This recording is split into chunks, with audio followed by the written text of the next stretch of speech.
की रात पूरी पार्टी चलेगी, हिली कमरिया तो दिल्ली डोलेगी, विनय आनंद न देगा तुझे पे,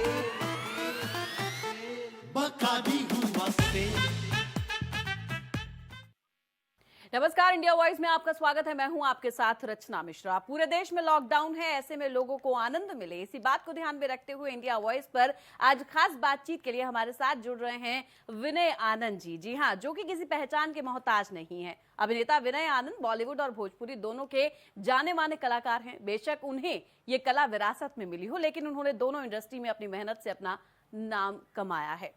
बॉलीवुड से शुरुआत करने वाले विनय ने एक समय पर भोजपुरी फिल्मों की तरफ रुख कर लिया और आज वहां के वो सुपरस्टार के रूप में जाने जाते हैं। यहां ये कहना गलत नहीं होगा कि कामयाबी का दूसरा नाम है विनय आनंद। इंडस्ट्री में बहुत सी फिल्में हैं, बेटी number 1, coolie number 1, hero number 1। जब भी नंबर 1 का जिक्र होता है तो गोविंदा का ख्याल आता है जहन में, और इसी के साथ आता है भांजा नंबर 1 का भी ख्याल। विनय आनंद जी हमारे साथ जुड़ चुके हैं। विनय जी, आपका बहुत बहुत स्वागत है इंडिया वॉइस पर। भांजा नंबर 1 कहें तो गलत नहीं होगा। मैं रचना मिश्रा जी से बात कर रहा हूँ। जी बिल्कुल, तहे दिल से स्वागत है आपका। थैंक यू सो मच, आपने इतने अच्छे शब्द कहे। और मैं इंडिया वॉइस के चैनल को नमस्कार करता हूँ और धन्यवाद करता हूँ इतनी तारीफ के लिए, इतने प्यार के लिए। और साथ अच्छा लग रहा है कि इस चैनल से जुड़ा हुआ हूँ और इस न्यूज के माध्यम से अपने दर्शकों से बात कर पाऊंगा। बिल्कुल, और ये प्यार हमेशा यूं ही बना रहेगा। हमारे दर्शक भी आपसे यूं ही प्यार करते रहेंगे और हम तो करते ही हैं। खैर, बढ़ते हैं आगे। विनय जी, लॉकडाउन है, देश संकट की घड़ी से गुजर रहा है। ऐसे में विनय आनंद क्या कुछ कर रहे हैं घर पे? मैं ये कहूँगा कि वाकई में आज पूरा विश्व, मैं कहूँगा मैक्सिमम जितनी भी कंट्रीज है, सभी बहुत कष्ट में हैं, बहुत तकलीफ में हैं जी। और ऐसा लगता है जैसे कि विश्व का चेहरा बदल गया हो और मास्क के रूप में आ गया हो। मास्क और सैनिटाइजर लोग यूज कर रहे हैं। बिल्कुल। कहाँ लोग परफ्यूम लगाया करते थे, कहाँ लोगों के हाथों में कुछ और हुआ करता था और आज सैनिटाइजर है। तो मैं ये कहूँगा ये बड़ी ही अजीब समस्या है, बहुत बड़ी समस्या है। और हम सभी लोगों को, जितने भी दर्शक मुझे सुन रहे हैं, जितने मेरे फैंस हैं, मैं यही प्रार्थना करूंगा कि प्रधानमंत्री श्री नरेंद्र मोदी जी और जितने भी स्टेट्स के चीफ मिनिस्टर जो कह रहे हैं, उन्हें उनकी बात को सुनना चाहिए। और बिल्कुल हम सबको कोरोना से लड़ने की आवश्यकता है, तभी ये विश्व बचेगा। बिल्कुल, और जाहिर सी बात है कि हमें अपने जो हुक्मरान हैं उनका कहना जरूर मानना चाहिए, और ये दर्शक भी जानते हैं। एक बार आपसे जानना चाहेंगे विनय जी, आजकल देखा जाए तो सोशल मीडिया पर तमाम तरह की वीडियोस हैं। कुछ लॉकडाउन को लेकर हैं कि डे 1, डे 20, डे 25 इस तरीके से, और कुछ लोग तो अपनी पत्नियों पर बहुत जोक बना रहे हैं और घर का काम करते हुए वीडियोस डाल रहे हैं। क्या आप भी कुछ इसी तरह का काम कर रहे हैं, पोछा लगा रहे हैं और सोच रहे हैं कब खत्म होगा ये लॉकडाउन? कुछ ऐसा है? मैं तो पहले जब शूटिंग में जाता था तो व्यस्त रहता था जी। और मुझे लगता था कि इस संसार में मैं ही सबसे ज्यादा बिजी हूँ, या हम कलाकार हैं तो हम सबसे ज्यादा बिजी हैं। और पत्नी के पास तो भाई वो आनंद में रहती हैं, घर में एसी लगाती हैं, आराम से बैठती होंगी जी। लेकिन कुछ दिनों से मैं जब उनका काम साथ में कर रहा हूँ तो मुझे पता चला कि हे परमात्मा, ये विश्व की जितनी भी महिलाएं हैं मैं उन्हें प्रणाम करता हूँ और यही कहूंगा कि सबसे कठिन अगर काम कोई संसार में है तो घर संभालना। तो मैं सभी लोगों को, जितनी भी महिलाएं ये देख रही हैं, उन्हें प्रणाम करता हूँ, जितनी भौजी हैं, मेहताब हैं, कि वाकई में आप लोग जिस तरह से घर को मैनेज करती हैं, आप लोगों को सलाम है। और अगर हम लोगों को कह दिया जाए ये सब करने के लिए तो हम लोगों के पसीने छूट जाते हैं। बिल्कुल, और जिसका पति विनय आनंद हो तो वो तो आनंद में रहेंगी ही रहेंगी, ये तो कोई दो राय नहीं है इस बात में। खैर, वो आनंद में तो रहती हैं, लेकिन हम आपको बता दें चैनल के माध्यम से कि हमारे ट्रिपलेट्स हैं। मेरे 3 बच्चे एक ही दिन में पैदा हुए थे जी। तो हम दोनों ने बच्चों को बड़ा किया और लॉकडाउन में तीनों ही बच्चे मुझसे बार बार प्रश्न करते हैं कि डैडी हम नीचे घूमना चाहते हैं, हम बाहर जाना चाहते हैं और वो अभी सिर्फ 4 साल के हुए हैं जी। और कोरोना वायरस का नाम लेते लेते अब बच्चे भी कहने लगे कि डैडी कहाँ, आप मत जाइएगा, आप नीचे नहीं जा रहे ना। मैं नहीं जा रहा बेटा, डैडी कोरोना वायरस है। तो 4 साल का बच्चा कोरोना वायरस की बात कर रहा है। मैं बड़ा दंग हूँ और ये महसूस होता है कि आजकल की जो पीढ़ी है, नई पीढ़ी जो है, ये समझती है, जानती है कोरोना वायरस क्या है और ये सबके लिए जरूरी है। जो भी इसे हल्के में लेता है वो इसे हल्के में ना ले। जब पूरे विश्व की जितनी कंट्रीज है वो बंद हो सकती हैं, तो ये कितनी खराब बीमारी है इसका अनुमान हम लोग लगा सकते हैं। बिल्कुल जरूर लगा सकते हो। और जब छोटे बच्चे इतने सतर्क हो जाते हैं तो जाहिर सी बात है कि आम लोगों का सतर्क होना भी बेहद बनता है। विनय, एक चीज यहाँ पर हम आपसे जानना चाहेंगे, आपकी पत्नी की अगर बात कही जाए तो कई बार कहा जाता है, ऐसे नॉर्मल मैं एक बात बता रही हूँ कि कहा जाता है कि पत्नियां अपने इशारे पर पतियों को नचाती हैं। आपकी पत्नी खुद कोरियोग्राफर हैं, आप कितना नाच रहे हैं उनके इशारे पर आजकल? मेरी वाइफ ज्योति आनंद जी के इशारे में कम से कम 100 बार डांस कर चुका हूँ। मेरे 100 गाने वो भोजपुरी में फिल्मा चुकी हैं। साथ ही मैं आपको बता दूं कि मेरा अभी लेटेस्ट गाना रिलीज हुआ है जो मैंने गाया है flying horses music entertainment music label से।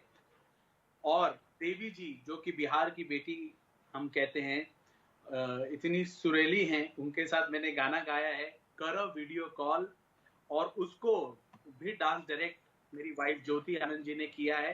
और ये 23 अप्रैल को YouTube पर रिलीज हो रहा है।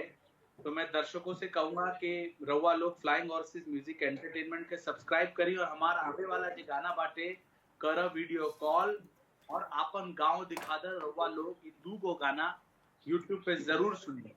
बिल्कुल, YouTube पे तो सुनेंगे ही लोग, इसकी सिफारिश हम खुद भी दर्शकों से करेंगे और खुद भी जरूर देखेंगे। लेकिन यहाँ पर मौका है एक छोटा सा गाना गुनगुनाने की, ताकि पता चल सके कि घर बैठे आनंद किस तरीके से लिया जा सकता है, वो भी इंडिया वॉइस के माध्यम से।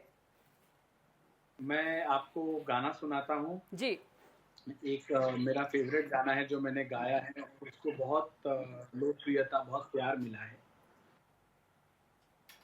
और ये गाना इसलिए सुना रहा हूँ कि लॉकडाउन के वक्त बेहतर है कि आप लोगों को अगर अपने घर परिवार में अपनी पत्नी तो साथ ही में रहती हैं, या कभी कभी ऐसा होता है कि कुछ लोग विदेश में हैं या कुछ लोग कोई और स्टेट में हैं और पत्नी को मिस कर रहे हैं या अपने दोस्तों को मिस कर रहे हैं, भाई को मिस कर रहे हैं, तो मिलने ना जाएं, वीडियो कॉल के जरिए आप लोग टच में रहिए। तो ये गाना मैं गा रहा हूँ। बिल्कुल। जेहिया से लाइल भी या सेल्फी मोबाइल, अरे जेहिया से लाइल भी या सेल्फी मोबाइल, व्हाट्सएप पे चेंज करे रोज प्रोफाइल, अपन सोशल नेटवर्किंग बढ़ावा दिया हो, अपन सोशल नेटवर्किंग बढ़ावा दिया हो, कई के वीडियो कॉल लोकेशन दिखावतिया हो, कई के वीडियो कॉल लोकेशन दिखावतिया हो। बहुत ही खूबसूरत गाना, और जो गाने का अंदाज है वो भी बेहद निराला है। विनय आनंद जी आपका। फिलहाल अगर एक बात करें कि आपके परिवार की अगर बात करें तो आप क्या क्या कर लेते हैं? एक नॉर्मल सी बात है, क्योंकि अगर बात करें गीतकार, आपकी नानी क्लासिकल सिंगर थी, कॉमेडियन भाई हैं आपके कृष्णा अभिषेक, मामा आपके इतने बड़े कलाकार हैं, तो आपके अंदर अभी तक हमने देखा है कि आप एक्टिंग बहुत अच्छी करते हैं, गाने बहुत अच्छे गाते हैं। इसके अलावा कौन कौन से ऐसे गुण हैं, क्योंकि सब लोग आपके घर में है, कह सकते हैं विरासत में ये सब कुछ आपको मिला है, इसके अलावा क्या क्या कर लेते हैं आप? मैंने बचपन से गोविंदा जी को देखा था डांस करते हुए, और मैं एक ही साथ उनके बड़ा हुआ हूँ घर में जी। तो मैं देखता था कि कितने तमाम producers, directors, actors, heroine, music director सब घर में आया करते थे। तो मैं बड़ा आकर्षित हो गया, और 13-14 साल की उम्र से ही मैंने रोज जो है अपने बाल बनाना शुरू कर दिया था कि कोई भी प्रोड्यूसर आएगा तो मैं उनके पैर पकड़ लेता था। जैसे टी रामाराव जी बहुत बड़े डायरेक्टर है साउथ इंडिया के, वो जैसे आते थे तो मैं सर गारू सर करके पैर पकड़ लेता था कि इनका ध्यान जरा मेरे पे भी पड़ जाए। गोविंदा जी। जी के लिए तो सब लोग आते ही थे। तो ऐसे ही मैं पैर एक बार मैंने सर सर सर, तो उन्होंने बोला, देखा ऐसे, good good, I will cast you in movie, I will cast you. मैं बोला सर थैंक यू। और उन्होंने मुझे एक फिल्म थी सौतेला, जिसमें मैं और मिथुन चक्रवर्ती जी थे, जी। तो उन्होंने मुझे उस फिल्म में कास्ट कर लिया। तो मैं ये बोलूंगा कि आपके व्यवहार, आपके अंदर आर्ट होना तो सबसे ज्यादा जरूरी है लॉन्ग रन चलने के लिए, लेकिन मक्खन लगाना भी जरूरी। मक्खन लगाना इन द सेंस आपका व्यवहार अच्छा होना चाहिए।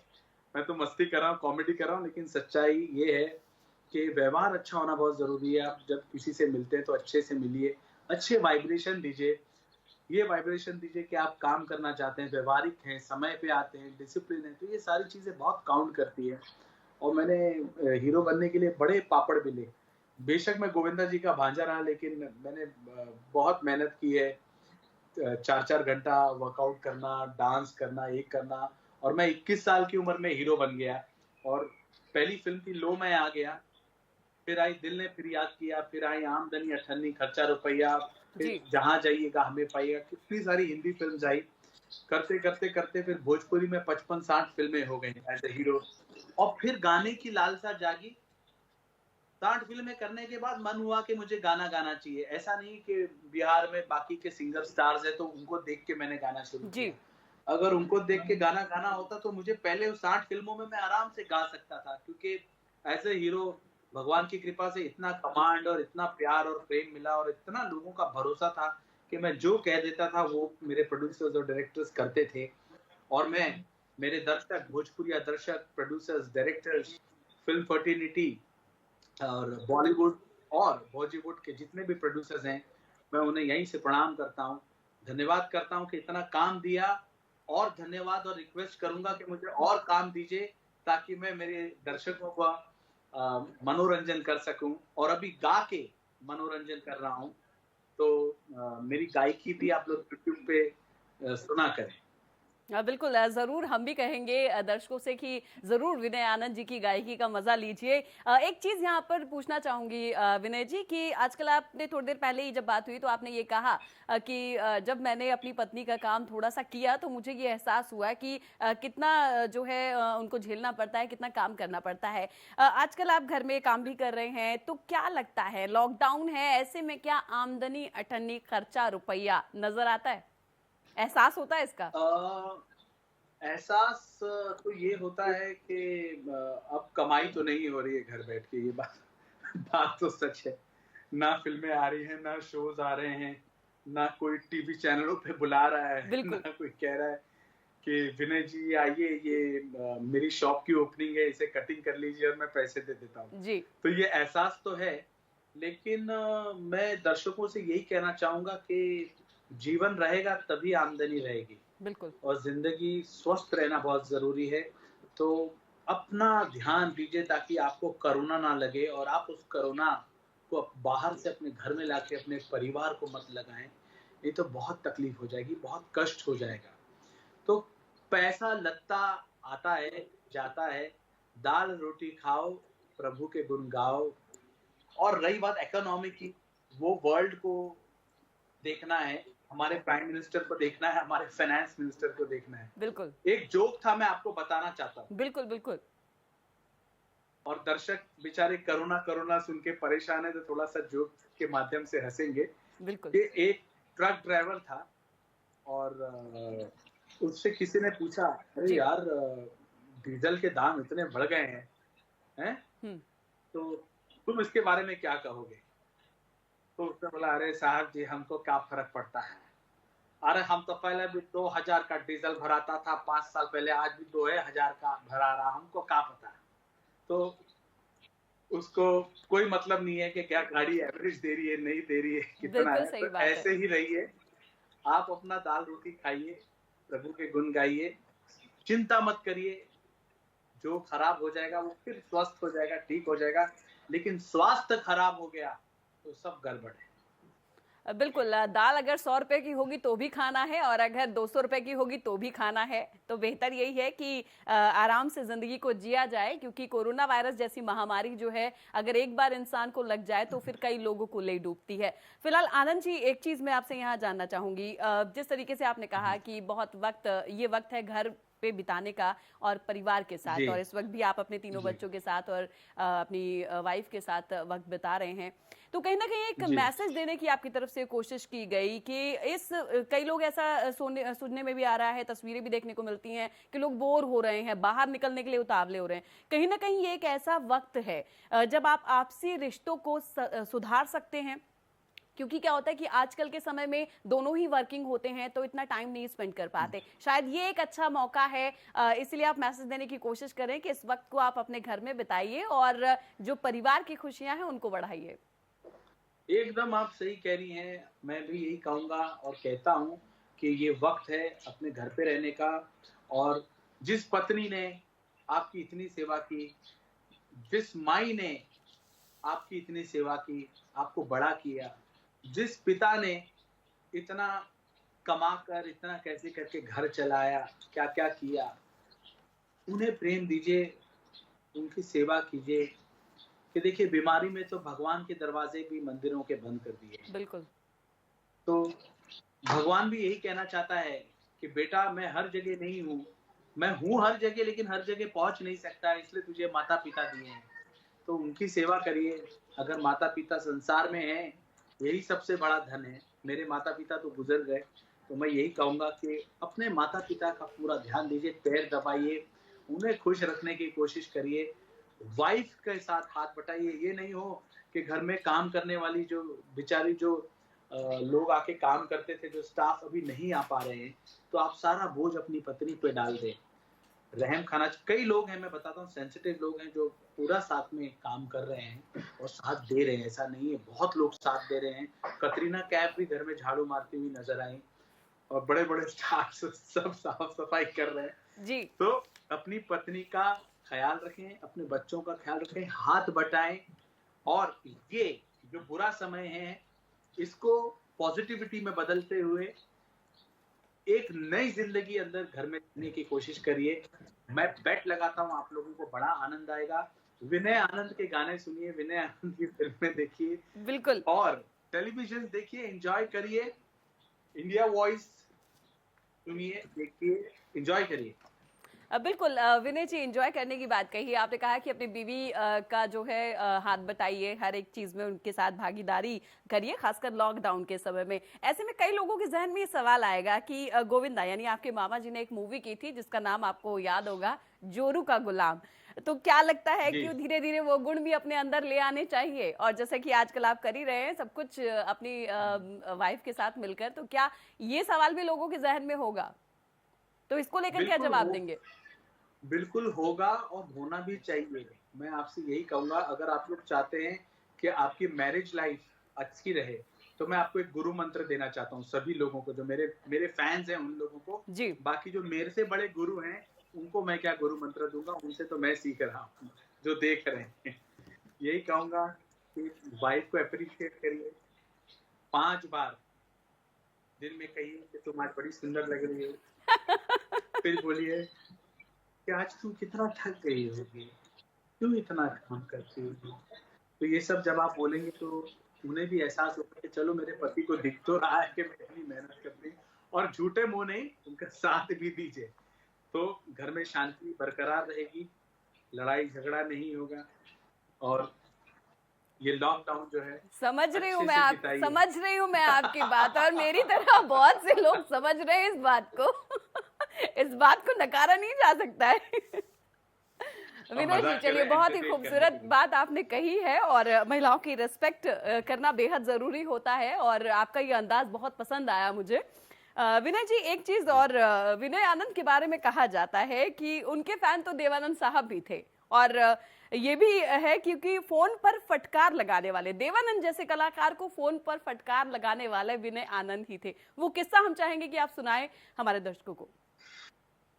देव साहब, देवानंद सर जैसा लेजेंड इस कंट्री में हो नहीं सकता, और मैं उनको सलाम करता हूं, क्योंकि वो एक ऐसे एक्टर हैं जी जो हीरो में भी साबित हुए, जो एज अ प्रोड्यूसर भी बहुत सक्सेसफुल हुए और उन्होंने नवकेतन बैनर से कई सिनेमा बनाया। जी मैं आपको बता दूं, आपने बड़ी अच्छी बात छेड़ी है ये, और लोग बड़ा एंजॉय करेंगे। जब मैं गोविंदा जी के घर में था जी तो गोविंदा जी के घर में बहुत ब्लैंक कॉल्स आते थे, झूठे कॉल्स आते थे ताकि वो गोविंदा जी से बात कर सके। जी तो कोई लड़की जो थी, कोई फैंस थी, वो फोन करती थी कि hello hello yeah here I am Karishma Kapoor, मैं करिश्मा कपूर बोल रही हूँ, okay I would like to talk to Chichi Govinda. तो हम लोग बड़े चतुर हो गए थे। जी तो मैं फोन उठाता था गोविंदा जी के घर का, तो मैं समझ जाता था अरे क्यों झूठ बोल रही है मैडम, आप प्लीज आप परेशान मत करिए। तो फिर आप बाद में बोलती थी अरे मैं फैन हूँ, प्लीज आप बात करा दीजिए। तो ऐसे बहुत कॉल आते थे। तो एक बार फोन आया, हेलो मैं देवानंद बोल रहा हूँ, मैं विनय आनंद से बात करना चाहता हूँ, जी क्या विनय आनंद है? तो मैंने बोला अरे भाई साहब क्यों आप दिमाग खराब कर रहे हो, आप क्यों इतने बड़े बड़े आदमी है, देवानंद आप कैसी बात कर रहे हो, देवानंद गोविंदा को याद करेगा? मैं तो अभी अभी फिल्म इंडस्ट्री में आया हूँ, देवानंद जैसे लेजेंड को विनय आनंद की क्या जरूरत है, मैं तो अभी अभी पैदा हुआ हूँ फिल्म इंडस्ट्री में। जी अरे मैं देवानंद बोल रहा हूँ, विनय बोल रहे हो क्या? मैंने बोला नहीं मैं विनय नहीं बोल रहा हूँ, आप प्लीज परेशान मत करिए। मैंने फोन रख दिया। जी उसके बाद नवकेतन से फोन आया, उनका जो सर्वेंट वहाँ पे जो कोई व्यक्ति थे, नायडू नायडू जी करके, तो उन्होंने कॉल किया और बोला कि विनय जी मैं नायडू बोल रहा हूँ नवकेतन से, देव साहब आपसे आपको फोन किया था घर में और आपने रिस्पॉन्स नहीं दिया। मैंने बोला क्या बात कर रहे हैं, मतलब देवानंद साहब ने मुझे कॉल किया था। और जी फिर उन्होंने एक फिल्म बना रहे थे सेंसर, जिसमें उन्होंने मुझे स्पेशल अपीयरेंस में कास्ट किया और मुझे देवानंद साहब जैसे लेजेंड के साथ काम करने का मौका मिला और काफी स्किल्स उन्होंने मुझे एक्टिंग की सिखाई जो मेरे पास है और जो मैं समझता हूँ। एंड आई सैल्यूट देव साहब and I respect him a lot. भगवान जहाँ भी हैं, जिस जगह हैं, हम सभी लोग उन्हें मिस करते हैं और उनकी आत्मा के लिए हम हमेशा बस शांति। बिल्कुल बहुत ही खूबसूरत ये किस्सा था और हम चाहते थे कि आपकी जुबानी ही इस बात को सुने।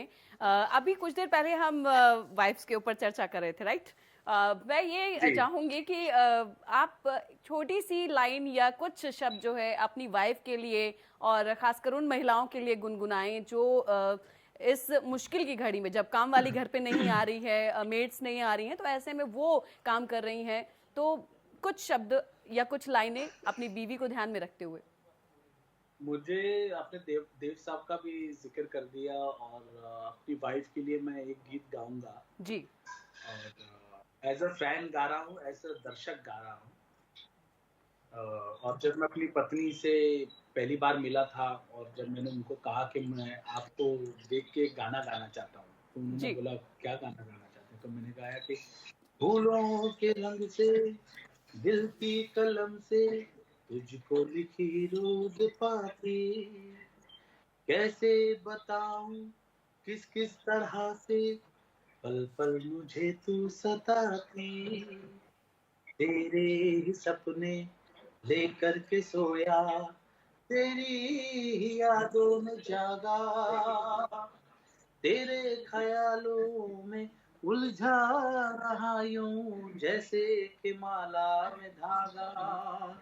हाँ बादल बिजली चंदन पानी जैसा अपना प्यार लेना होगा जन्म हम कई कई बार। यही कहूंगा अपनी वाइफ के लिए और हक से गाऊंगा, मैं जो रुका गुलाब और बन के रहूंगा, बहुत खूबसूरत, हर बहुत ही शाम खूब। सवेरे अब मैं जोरू जोरू कहूंगा, मैं जोरू का गुलाब बन के रहूंगा। बहुत ही खूबसूरत और उससे भी खूबसूरत आपका ये अंदाज, अंदाजे बयां हो तो विनय आनंद जैसा। खैर विनय ये तो अपनी बातें थी, लेकिन एक चीज मैं यहाँ पर जानना चाहूंगी आपने बॉलीवुड में बहुत अच्छी एक्टिंग की, बहुत सारी फिल्में की, उसके बाद आपने जी। भोजपुरी की तरफ अपना रुख किया और वहां पर भी आप सुपरस्टार कहलाए, चाहे वो सिंगिंग के क्षेत्र में जी, हो जी। चाहे वो एक्टिंग के क्षेत्र में हो। क्या जी, अंतर जी। महसूस हुआ आपको दोनों जगहों पर? हालांकि भोजपुरी फिल्मों की बात करें तो वो उस लेवल पर क्या पहुंच सकती हैं इन फ्यूचर, या उस लेवल पर पहुंच गई हैं? हालांकि बजट के मामले में बात करें तो काफी डिफरेंस अभी भी है। बजट के मामले में डिफरेंस हमेशा रहेगा। जी। उसका रीजन ये है, अगर आप बॉलीवुड से कंपेयर करेंगे, क्योंकि बॉलीवुड फिल्मों की रिकवरी ऑल ओवर वर्ल्ड से है। और रीजनल फिल्में चाहे कोई भी हों, वो अपने रीजनल लैंग्वेज के हिसाब से ही रिकवरी कर सकती हैं। लेकिन भोजपुरी फिल्मों में, बॉलीवुड फिल्मों में जब मैं था तो मुझे मुझे बहुत दूर तक देखा गया, नो डाउट अबाउट इट। लेकिन जब मैं भोजपुरी में आया तो मुझे काम की बरसात लग गई, और आज तक काम की बरसात है। मतलब हर हफ्ते में 2 फिल्में ऑफर हो जाना, और मैं थक जाता था कि मैं कितना काम करूँगा।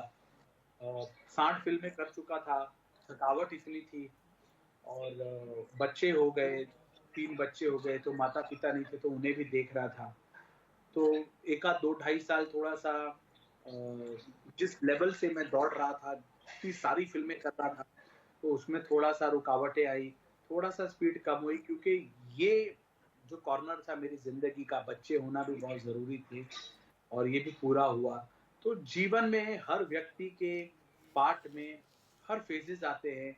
शादी से पहले वो कुछ और होता है, शादी के बाद कुछ और होता है, बच्चे होने के बाद वो कुछ और हो जाता है, और बच्चे बड़े हो जाने के बाद कुछ और होता है। तो सारे जीवन को मैं भगवान से यही प्रार्थना करता हूँ कि सारे रंगों को हमें देखने का भगवान मौका दे, ये सृष्टि मौका दे, और इस सृष्टि में हम जब तक हैं, आप सभी दर्शकों का प्यार, आशीर्वाद साथ हमेशा मिलता रहे, और विनय आनंद ऐसे ही एंटरटेन करता रहे, यही प्रार्थना करता हूँ। बिल्कुल विनय जी, आप बातें बहुत खूबसूरत करते हैं और यही कारण है कि आज आप सुपरस्टार हैं।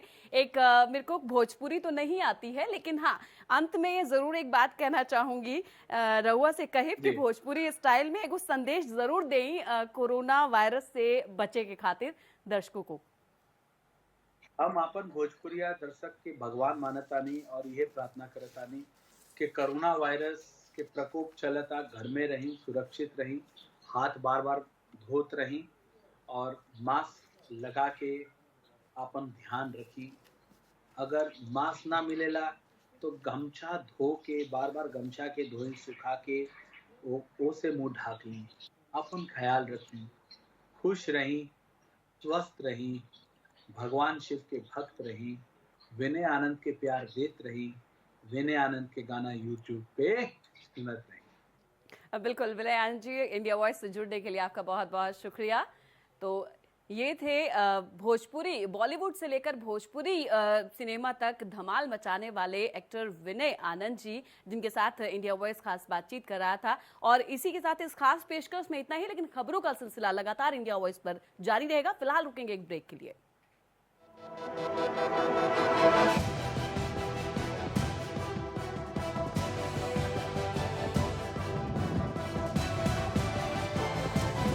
इंडिया वॉइस, आपकी सोच, आपकी आवाज।